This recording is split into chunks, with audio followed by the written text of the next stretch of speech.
영화부터 한번 시작해 보려고 합니다. 2019년 들어서 전 세계적으로 가장 화제가 되는 영화, 여러분 뭔지 혹시 아십니까? 여러 영화들이 지금 개봉되고 있습니다만 기생충이라고 하는 한국 영화가 가장 흥행을 하고 있고 또 화제가 되고 있죠. 뭐 황금종려상 이런 걸 받아가지고 꼭 그런 것이 아니라 요즘에 이제 유럽에서도 아주 대흥행을 했고 요즘 미국에서 개봉을 했는데 미국에서 개봉한 외국 영화 중에서 가장 지금 큰 흥행률을 보여주고 있다고 합니다. 보셨어요? 기생충이라는 그 영화? 네.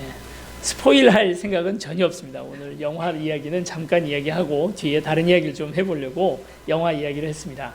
좀 뭐 끔찍하고 잔인한 얘기도 사실 제목 자체가 사실 오늘 우리에게 끔찍한 느낌을 주지 않습니까?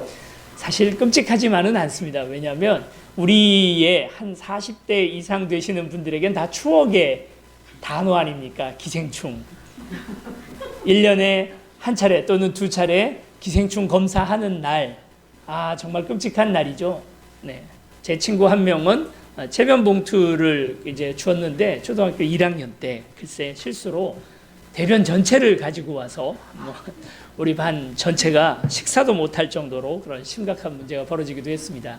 기생충 약 먹으면 이렇게 더 얘기 안 하겠습니다. 식사 곧 하셔야 되니까 그렇죠. 기생충이라고 하는 것은 다른 숙주의 몸에 들어가서 그 양분을 빨아먹으면서 사는 그런 벌레들을 다 통칭해서 기생충이라고 얘기를 합니다. 회충, 십이지장충, 요충, 편충 뭐 이런 것들 우리 다들 알고 계실 것 같은데요. 자, 오늘 아주 신기한 기생충 하나를 여러분들에게 소개를 해드리겠습니다.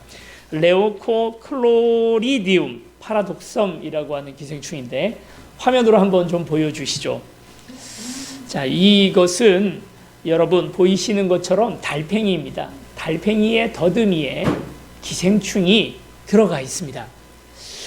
이 기생충은 원래는 새의 몸속에서 사는 기생충인데요.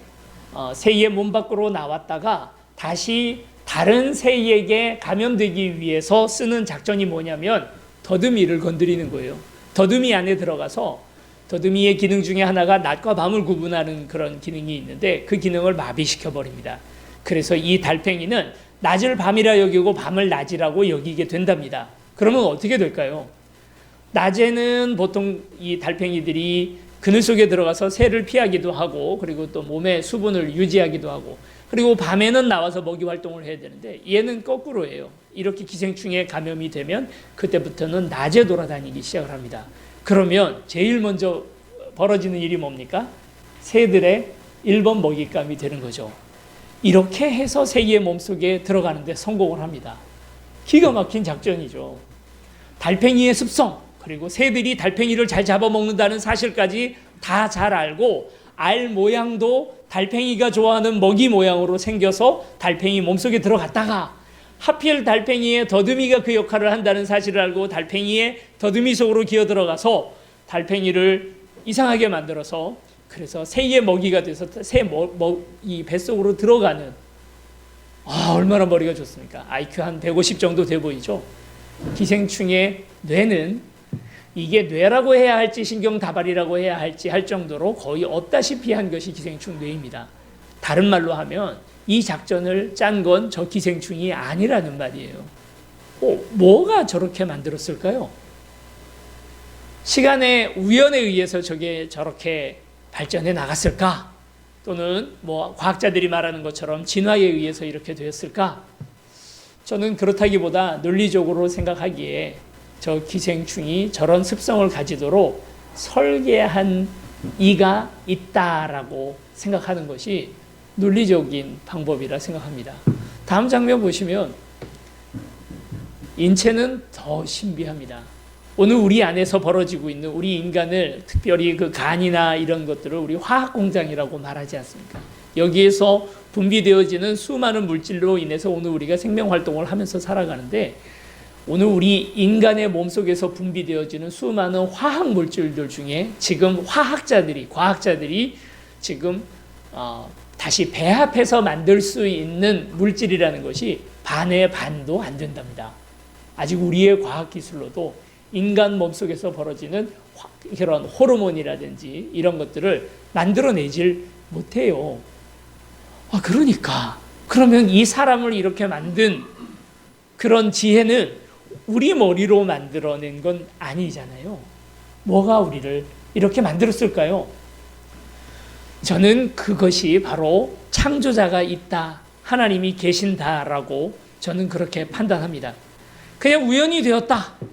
마치 보잉 747 그런 비행기가 부품만 쫙 나열된 그런 창고에 엄청난 토네이도가 불어서 그 모든 것들이 한 수십만 년, 수백만 년 토네이도가 불면 그런 볼트와 너트가 맞춰져 끼워지고 그리고 부품들이 가서 맞고 엔진이 거기에서 들러붙고 우연에 의해서 사람이 이렇게 만들어지는 것은 그보다 더 높은 확률이라는 거죠. 그렇게는 안 되죠. 그래서 전 세계 인간의 80%의 사람들은 신은 있다라고 이런저런 모양의 다른 모습으로 이야기할지 몰라도 신은 분명히 있다라고 믿습니다. 그것이 조상신으로 여겨지건 아니면 뭐 부처님이라 생각을 하건 알라신이라 생각을 하건 신은 있다. 저는 오늘 이 짧은 시간에 그리고 저의 이 짧은 입으로 그냥 모든 신에 대해서 하나님 살아계시다는 사실에 대해서 다 이야기하지는 못할 것 같습니다. 이 시간에 저는 그저 저희가 믿는 하나님에 대해서 소개해 보려고 합니다. 하나님이 살아계시다 저는 믿고 또 그렇지 않다 하더라도 오늘 하나님께서 어떤 분인지에 대하여 오늘 소개하는 시간이 되었으면 좋겠습니다. 오늘 우리 인간에 대해서 먼저 좀 이야기를 해야 할 텐데요. 우리 인간은 우리가 보통 이야기하기를 죄인이라고 그렇게 이야기를 하잖아요. 죄. 우리가 왜 죄인입니까? 여러분 무슨 잘못한 거 있으세요? 뭐 세금 안 냈다든지 아니면 표창장 위조를 했다든지 뭐가 됐든지 상관없습니다. 그래서 지금 만약 혹시 우리 검찰이 여러분들을 수색한다면 죄 있으셔요? 감옥 가셔야 합니까? 사실 성경에서 말하는 죄라는 개념은 법이 나오기도 전에 죄라는 개념이 있었습니다. 그렇잖아요. 국가라고 하는 어떤 그런 공동체가 만들어지기 이전에 이미 죄라는 것은 이미 있었습니다.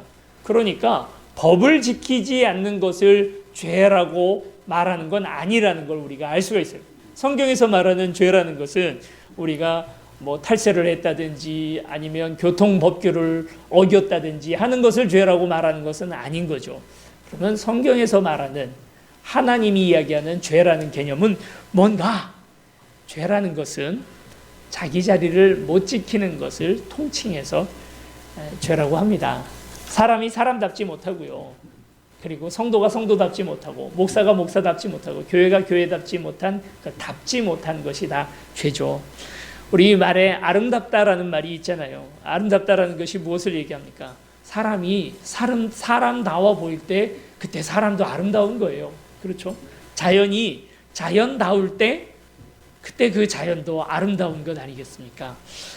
뭔가가 답다. 내가 그 자리를 잘 지킨다. 원래 있어야 할 곳에 있다 하는 것이 바로 그것이 오늘 우리에게 있어서 하나님의 뜻이고 죄라는 것은 탈선을 의미합니다. 기차가요. 어느 날 기차철로를 열심히 달리다가 저기 저 고속도로 달리는 차를 보니까 너무 부럽다. 나도 그래서 고속도로로 올라가야 되겠다 하고 기차가 고속도로 올라가는 순간 기차는 자유로워집니까? 부자유해집니까? 부자유해지죠. 배가 어느 날 난 산으로 좀 가고 싶다. 속담에도 사공이 많으면 산으로 올라간다는데 시도나 한번 해보자. 산으로 올라가는 순간 배는 자유로워집니까? 아니면 부자유해집니까? 부자유해지는 거죠.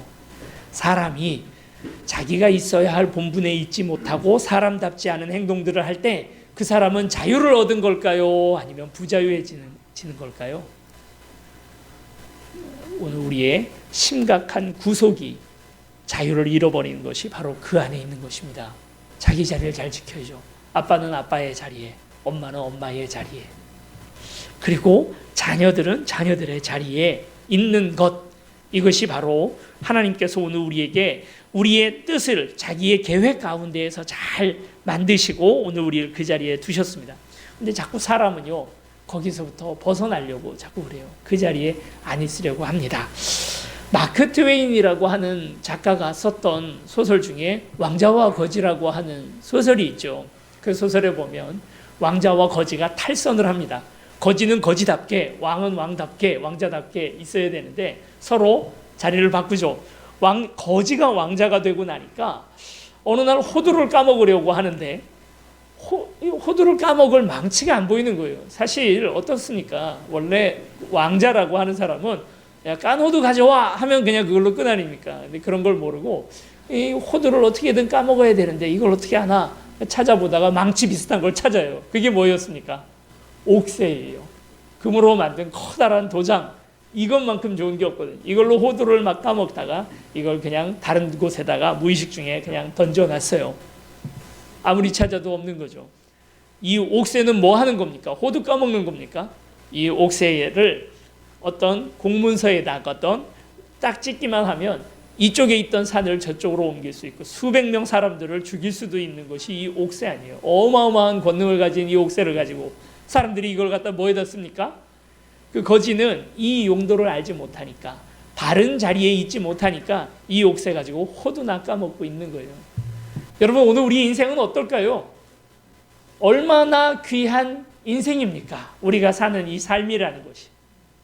하나님께서 우리를 얼마나 귀하게 지으셨는지 우리는 우리 인생을 내 마음대로 사용한다고 해놓고 호두나 까먹고 있다는 거예요. 그렇게 하라고 지은 사람이 아니거든요. 그런 일 하면서 살라는 오늘 우리 인생이 아니거든요. 돈 많이 버는 게 인생의 목표인 줄 알아요. 호두 까먹고 있는 거예요. 그게 땅 많이 모아놓고 그 문서들을 들고 내가 뭘 잘했다고 생각을 하는 거예요. 호두나 까먹고 있는 거죠. 그냥 즐거운 일들, 재미난 일들 오락거리나 찾아다니면서 인생의 의미가 거기 있다고 생각을 하는데 다 호두 까먹는 이야기입니다. 하나님께서 오늘 우리를 지으셨어요. 지으실 때 아무 오차 없이 존귀하게 지으셨습니다. 그래서 오늘 우리는 다 그 목적을 따라서 우리 이 땅에 지어졌다는 사실입니다. 죄 때문에 오늘 우리가 자기 자리를 잃어버리고 가야 할 곳을 가지 못하고 사람이 사람답지 못하고 짐승이 짐승답지 못하고 자연이 자연답지 못한 이 땅을 살아가고 있습니다. 어떻게 하면 다시 이 죄에서부터 벗어나 바른 길로 갈 수 있을까요? 이 신앙이라는 것 그리고 성경이라는 것이 바로 그 길. 이것을 우리가 무엇이라고 얘기를 하냐면 구원이라고 말하는데 이 구원의 길들 다시 원래의 자기 자리로 돌아가는 길들을 우리에게 알려줍니다. 기독교의 복음이라고 하는 것이 바로 이에 해당이 되는 건데 이 복음을 제가 지금부터 설명하려 하는데요. 좀 용서해 주세요. 왜냐하면 최대한 쉽게 설명하려고 하다 보니까 자칫 잘못하면 유치해지거나 원래 뜻에서 좀 벗어날 수도 있을지 모릅니다. 저를 잘 용납해 주시고 잘 따라와 주시기 바랍니다. 어느 날 제가 커피를 타 마실 생각을 했습니다. 그래서 여러분 좀 졸리시나요? 졸리시면 제가 커피를 타드리겠습니다. 붓고 좀 달게 먹고 싶은 생각이 들었습니다. 그래서 설탕을 한 스푼 넣습니다. 넣고 보니까 실수했습니다. 소금이에요. 자, 일단 물을 타야겠죠. 이게 소금을 넣습니다. 제가 어렸을 때 실제 있었던 일입니다. 저는 어렸을 때 초등학교 3학년 이하였으니까 용서해 주세요. 실제 지금도 그렇게 멍청하지는 않습니다. 소금의 반대는 설탕이라 생각했어요. 짠맛과 단맛은 반대라 생각을 하니까 어떻게 하면 되겠습니까? 이 소금이 짠맛을 잃고 다시 달아지려면 설탕 한 스푼을 넣으면 소금과 설탕이 중화가 되어가지고 아무 맛도 안 나겠죠? 저는 그렇게 생각했습니다. 그래서 설탕을 한 스푼 넣었습니다. 자, 이제 중화가 됐어요. 아무 맛도 안 날 겁니다. 다시 단 커피를 만들려면 여기에 설탕 한 스푼을 다시 넣으면 자, 그러면 이 맛 어떻게 됐을까요? 이제 달아졌을까요? 혹시 드셔보실 분? 요 커피 한번 드셔보실 분 있으세요? 잠이 확 깰 겁니다. 제가 한번 맛보겠습니다.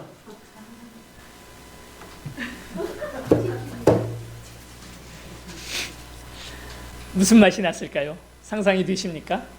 짜고 단 거죠. 우리가 어떤 종교는 이렇게 말합니다. 우리가 저질렀던 죄를 어떻게 하면 없앨 수 있을까? 다시 처음으로 돌아갈 수 있을까? 가장 좋은 방법은 선행을 행하면, 그러면 다시 우리가 이 죄가 까지고, 쉽게 말하면 죄가 까지고 다시 성스러운 모습으로 돌아갈 수 있을 거라고 생각을 합니다. 대다수 종교가 그렇게 주장을 하죠. 여러분, 그런데 그런가요? 착한 행동을 했고 그 이전에 악한 행동들을 했습니다. 그 인생은 뭐라고 평가할 수 있을까요? 착한 행동을 한 만큼 악한 행동을 했던 것들이 까지어서, 그래서 다시 영이 되어서 그 삶이 좋아지게 될까요? 그게 아니고, 오늘 마치 이 커피처럼 짠맛과 단맛이 공존하는 것처럼 그 사람은 착하기도 하고 그리고 또 악하기도 한 삶인 것입니다. 이것은 여전히 죄 가운데 있는 거죠. 자, 또 다른, 하나님께서 오늘 우리를 지으실 때 이렇게 도화지로, 하얀 도화지로 우리 인생을 시작할 수 있게 해주셨습니다. 그런데 오늘 우리가 이 뜻을 알지 못하고, 하나님의 그 뜻을 알지 못하고 이 안에 내 마음대로 그림을 그리기 시작을 했습니다. 내 멋대로 그림을 그렸어요. 낙서도 하고. 이것이 오늘 우리의 인생입니다. 그런데 어느 날 깨달았죠. 이걸 이렇게 살면 안 되겠구나, 이대로 살면 안 되겠구나, 더 깨끗하고 아름다운 그림을 그려야겠다는 생각을 어느 날 하게 되었습니다. 자, 그러면 어떻게 하면 될까요? 고무 지우개입니다. 지워보겠습니다. 지워지나요? 아무리 선행을 하고 그리고 내가 그것을 잊으려고 해도 잊어지지 않는 오늘 우리의 인생이 이렇게 되었습니다. 이걸 최대한 살려보려고 해도 이걸로 뭘 그릴 수 있을까요? 아무것도 오늘 우리가 우리 인생에 다시 회복되지 못하죠. 방법이 있습니다. 어떤 방법일까요?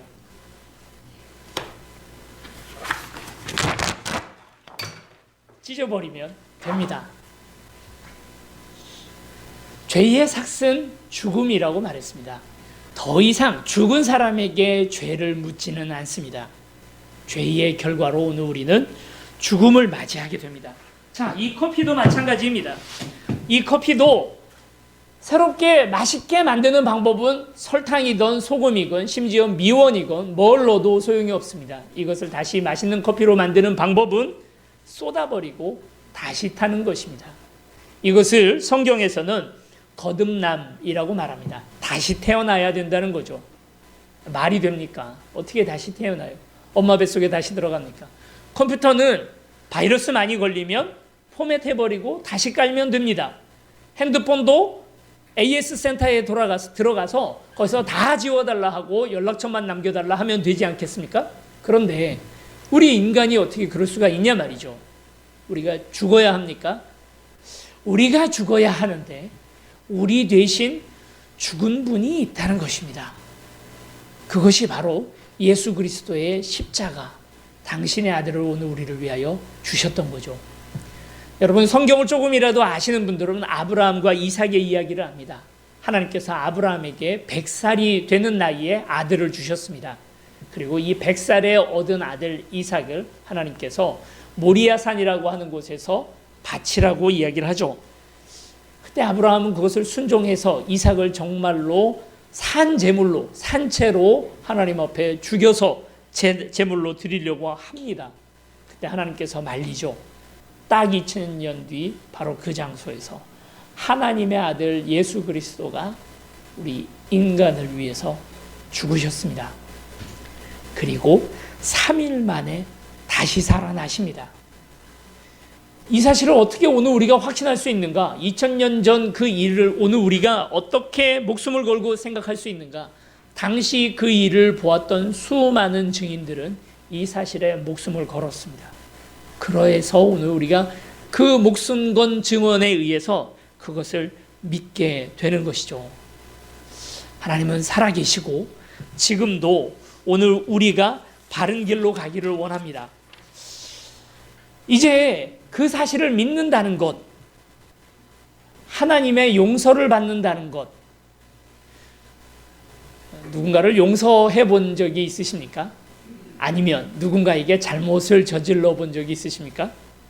이렇게 죄를 저지르고 나서 그것을 용서받을 때는 중요한 요건이 몇 가지가 있습니다.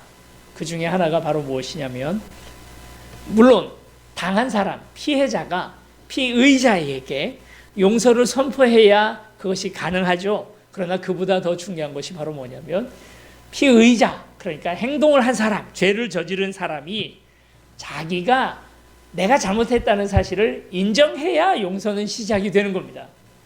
용서를 빌어야 그때서야 용서가 시작이 되는 거죠. 전에 이제 있던 교회에서 나이 많으신 육군 참전 용사하셨던 안수 집사님이 한 분 계셨습니다. 이분이 함경도 분이시거든요. 함경도 사투리 여러분 들어보셨어요? 이 북한 평양 쪽 사투리하고도 상당히 격이 다른 그런 사투리를 하셔가지고 무슨 말인지 잘 못 알아들을 때가 있었습니다. 함경도 사투리를 하시던 분이었는데, 제가 원래 새벽기도 할 때 교회 봉고차를 몰고 그 안수 집사님을 모시고 교회로 다시 이제 오기로 되어 있었는데 그만 자버린 거예요. 아침에 일어났더니 아침 8시더라고요. 새벽 5시 반에 약속을 했는데 어떡합니까? 그때도 추운 겨울이었고 그래서 부랴부랴 그 집사님에게 일어나자마자 전화를 드렸죠. 아유, 집사님 죄송해요. 정말 잘못했어요. 잘못했습니다. 죄송합니다. 했더니 그 집사님 하는 이야기가 일 없습니다. 이렇게 얘기하시는 거예요. 여러분, 북한 사투리 일 없습니다. 무슨 뜻인지 아세요? 괜찮아요. 걱정하지 마세요. 이런 뜻이거든요. 그런데 강원도 사람들에게 일 없다는 얘기는 무슨 뜻이냐면, 저는 강원도 사람이거든요. 강원도 사람들에게 일 없습니다는 무슨 뜻이냐면, 됐어, 필요 없어, 난 아직 여전히 앙금이 남아 있어라는 그 뜻이거든요. 그러니까 얼마나 마음이 그렇습니까? 분명히 그 집사님은 저에게 아주 정성껏 용서하신 겁니다. 그런데 저는 어떻습니까? 그 용서를 받았나요? 못 받았나요? 못 받은 거죠. 상대가 나에게 용서했다는 사실 자체를 내가 모르는데 어떻게 용서를 받습니까? 예수님의 십자가는 온 인류를 위하여 죽으셨습니다. 그렇기 때문에 온 인류가 다 구원받고 용서를 받은 거예요. 그런데 이걸 받아들이고 내가 죄 있었다는 사실을 알고, 그래서 주님 죄송합니다. 그동안 살았던 삶이 잘못된 삶이었습니다. 예수님이 나 대신 죽으셔서 이제 내가 새 삶을 살게 되었습니다. 라고 그 고백을 하기 이전에는 여전히 우리는 용서받지 못한 삶을 살아가고 있는 거죠.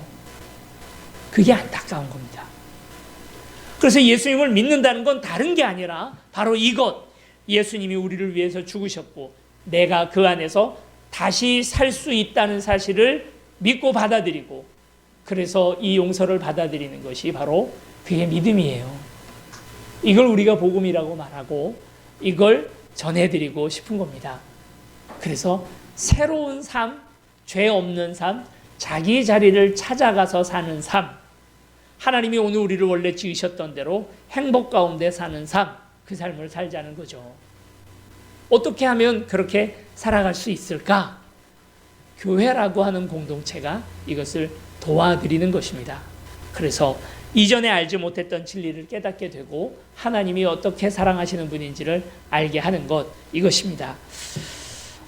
제 친구가 강원도에서 농사를 짓는 친구가 한 명 있는데요. 어느 날 밭일을 하다가 농사꾼들이 제일 미워하는 짐승 중에 하나가 청설모라는 짐승이에요. 늘 호두나 아니면 잣 이런 것들 다 훔쳐먹고 하니까 청설모만 보면 화가 나죠. 너무 귀엽게 생기지 않았습니까? 그런데 어느 날 돌팔매질을 청설모를 향하여 했는데 우연히 그 돌에 청설모가 맞아가지고 바닥에 떨어진 거죠. 큰 부상은 당하지 않았지만 이 청설모를 데려다가 죽일까 하다가 그래도 너무 예쁘니까 닭장 속에다 가둬놓고 키웠답니다. 근데 그렇게 키우다 보니까 어느 날 너무 예쁜 마음이 들어서 꺼내서 예쁘다고 이렇게 쓰다듬어 줬는데 한 3분이나 지났을까? 부르르 몸을 떨더니 심장이 멈춰버린 것입니다. 왜 이렇게 됐을까? 너무나 큰 스트레스를 받은 거죠. 사람은요, 사랑한다고 쓰다듬어 준 건데 청설모는 이 사랑을 사랑으로 받아들인 게 아니라 스트레스로 받아들이기도 합니다. 어떤 동물은요, 사람이 사랑해주면 그걸 못 견디는 동물도 있어요. 근데 저희 집은 고양이를 키우거든요.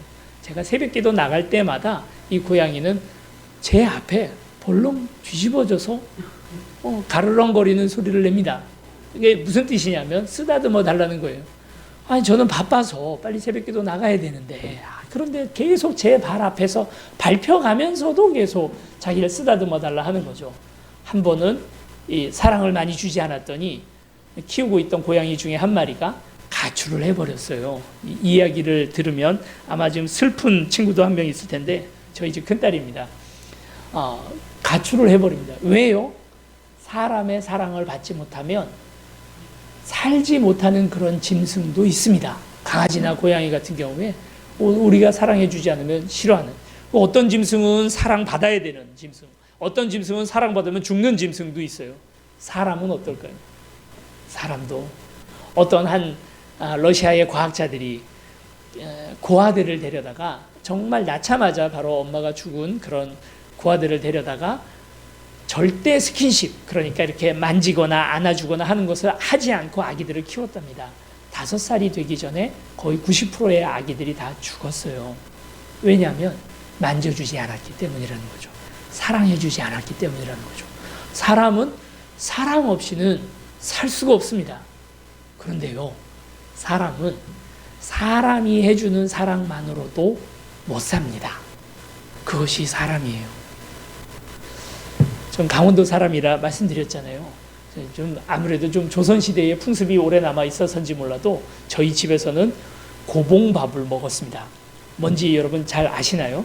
다른 집에 갔더니 그 밥그릇을 보통은 국그릇으로 쓰는 정도의 밥그릇, 커다란 밥에 2배를 보통은 이렇게 줍니다.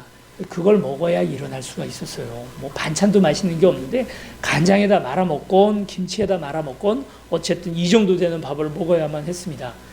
그러다가 도시에 이제 전학을 가게 되었는데 친구네 집에 갔더니 여러분들 다 집에서 보는 밥그릇 정도의 반만 딱 담아서 주더라고요.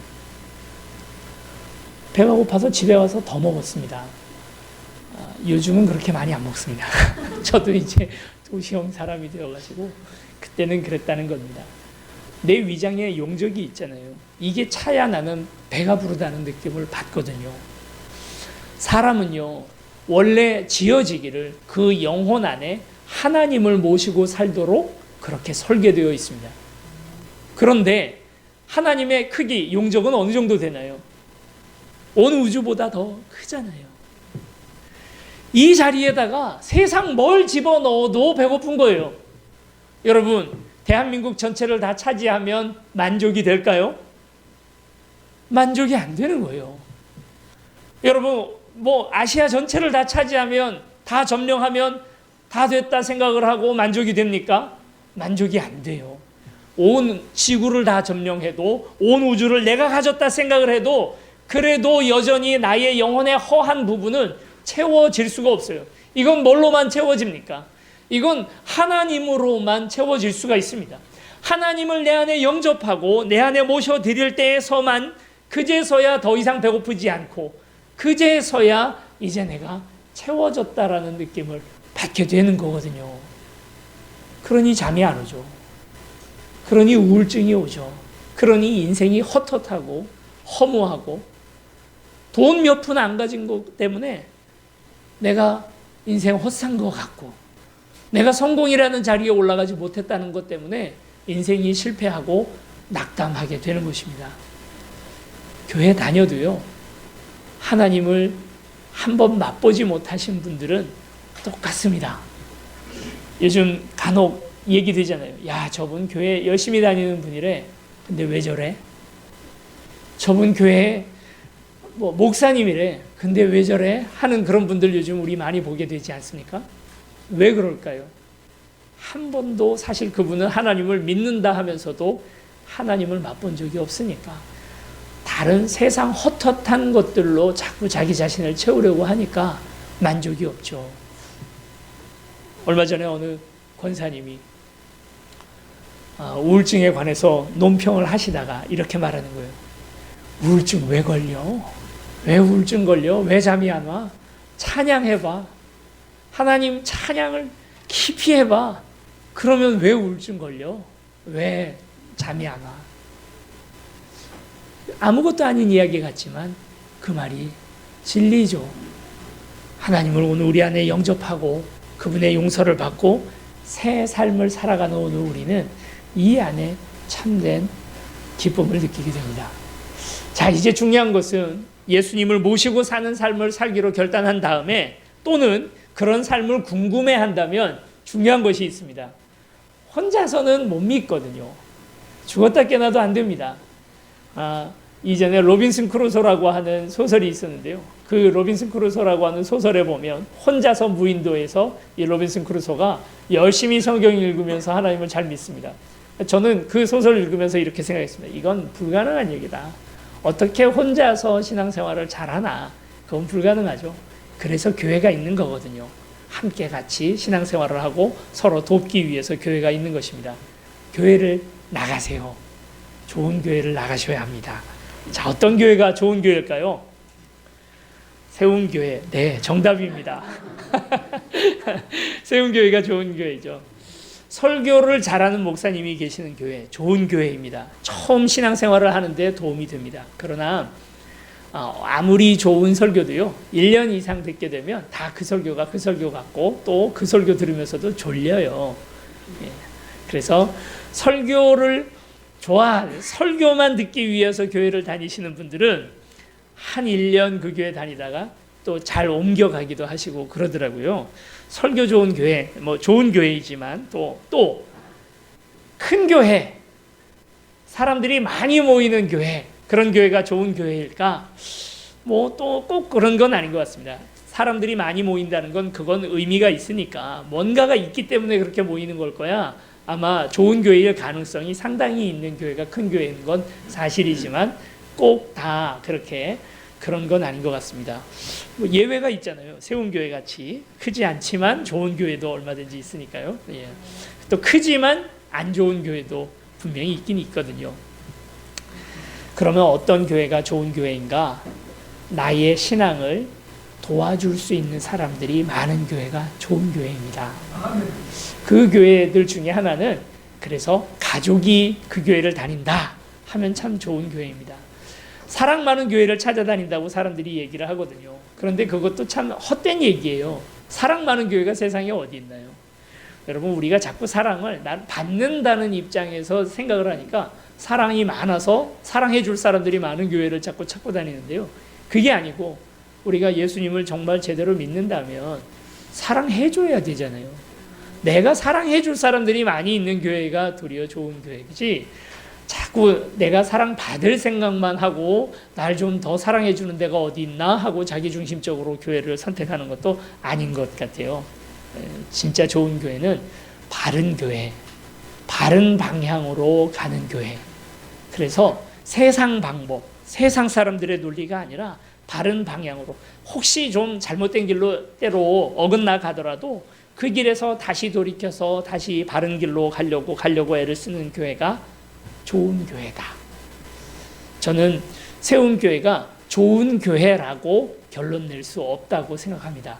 왜냐면요, 세움교회는 좋은 교회가 돼갈 교회이기 때문이에요. 앞으로 계속 그렇게 돼가려고 애를 써야 하는 교회이지 좋은 교회. 여러분, 그래서 함께 만들어 가자.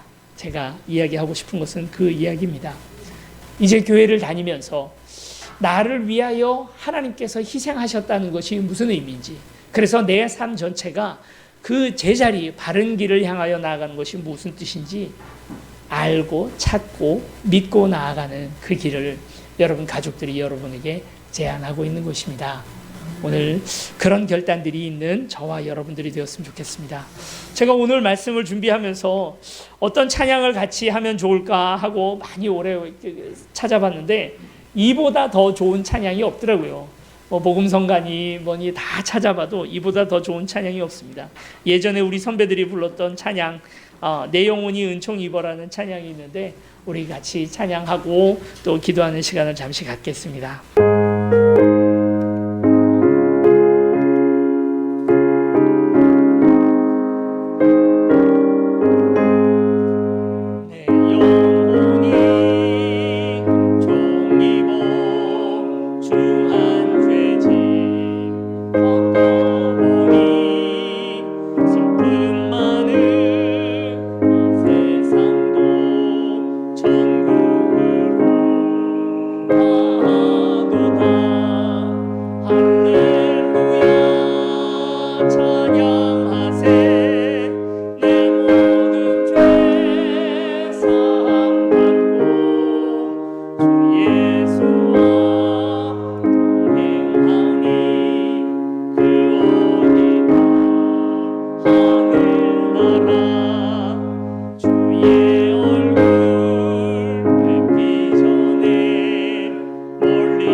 중에 낯선 분들이 좀 있으시잖아요. 우리 3분 이상씩, 처음 보시는 분 3분 이상씩 잘 오셨습니다.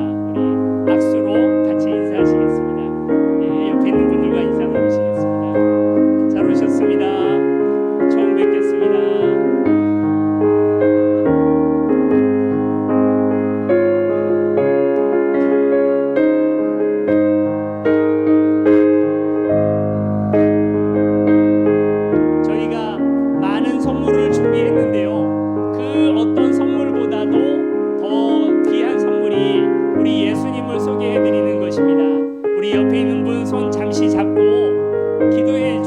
기도해 주는 시간을 갖겠습니다.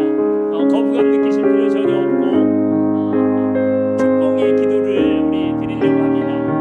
우리 옆에 있는 분 손을 잡으시고 그분을 위해서 함께 잠시만 하나님, 오늘 이분이 예수님을 믿고 바른 자기 자리를 깨닫게 하여 주시고 그 길 갈 수 있도록 도와주시옵소서. 우리 함께 같이 잠시만 기도하겠습니다. 사랑만에 많으신 아버지 하나님, 감사합니다.